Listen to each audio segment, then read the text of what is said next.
किसा गौतमी और मुट्ठी भर सरसों। श्रावस्ती नगर में किसा गौतमी नाम की एक महिला रहती थी। उसका विवाह एक धनी परिवार में हुआ था, लेकिन दुर्भाग्यवश उसका इकलौता पुत्र बहुत छोटी उम्र में बीमार पड़कर मर गया। पुत्र शोक में पागल होकर किसा गौतमी अपने मृत बच्चे को गोद में उठाए दर दर भटकने लगी। वो हर मिलने वाले से पूछती, क्या कोई मेरे बेटे को ठीक करने की दवा दे सकता है?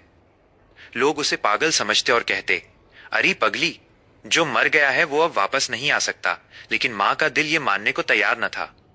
अंत में एक दयालु व्यक्ति ने उसे सलाह दी, भले ही हम तुम्हारी मदद न कर सकें, लेकिन शाक्यमुनि बुद्ध के पास जाओ।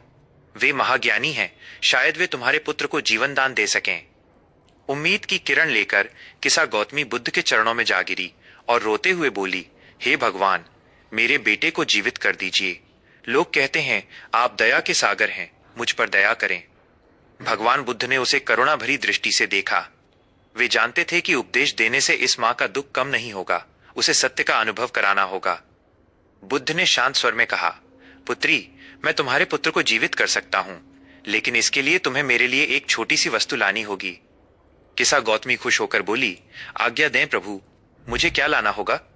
बुद्ध ने कहा, जाओ और पूरे नगर में से किसी भी घर से एक मुट्ठी सरसों के बीज मांग लाओ, लेकिन शर्त यह है कि वो सरसों उसी घर से आनी चाहिए जहां आज तक किसी की भी मृत्यु न हुई हो, और पिता की, न पुत्र की, न किसी प्रियजन की। किसा गौतमी को लगा ये तो बहुत आसान है। वह दौड़ती हुई नगर में गई। उसने पहले घर का दरवाजा खटखटाया और सरसों मांगी। गृह स्वामी ने खुशी खुशी सरसों दे दी, लेकिन जैसे ही गौतमी ने पूछा, क्या इस घर में कभी किसी की मृत्यु हुई है? गृह स्वामी की आंखें भर आईं। उसने कहा, बेटी, जीवित लोग तो कम हैं, लेकिन जो चले गए उनकी गिनती नहीं है। मैंने अपने पिता को खोया है, किसी ने भाई को। गौतमी दूसरे घर गई, तीसरे घर गई। वो सुबह से शाम तक हर दरवाजे पर भटकी। हर जगह उसे सरसों तो मिल जाती, लेकिन ऐसा एक भी घर नहीं मिला जहां मृत्यु ने दस्तक न दी हो। किसी ने अपना पति खोया था, तो किसी ने अपनी संतान। शाम होते होते किसा गौतमी थककर एक रास्ते के किनारे बैठ गई। उसने देखा कि शहर की रोशनी टिमटिमा रही है और फिर बुझ जाती है। तभी उसे जीवन का सत्य समझ में आ गया। उसने सोचा, मैं कितनी स्वार्थी हो गई थी। मृत्यु तो अटल है, यह केवल मेरा दुख नहीं है, यह तो पूरे संसार का नियम है।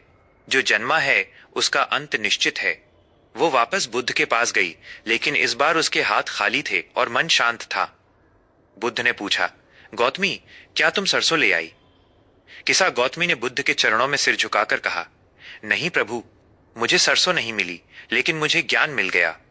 मुझे समझ आ गया कि मृत्यु जीवन का एक अभिन्न अंग है और मैं अकेली नहीं हूं जो इस पीड़ा को सह रही हूं। भगवान बुद्ध ने उसे सांत्वना दी और कहा, यही संसार का सत्य है। जिस प्रकार कुम्हार के बनाए कच्चे घड़े एक न एक दिन टूट जाते हैं, उसी प्रकार मनुष्य का जीवन भी नश्वर है। जिसे ये सत्य समझ आ जाता है, वो शोक से मुक्त हो जाता है। इस कहानी की सीख, मॉरल। यह कहानी हमें सिखाती है कि परिवर्तन और मृत्यु जीवन का स्वभाव है।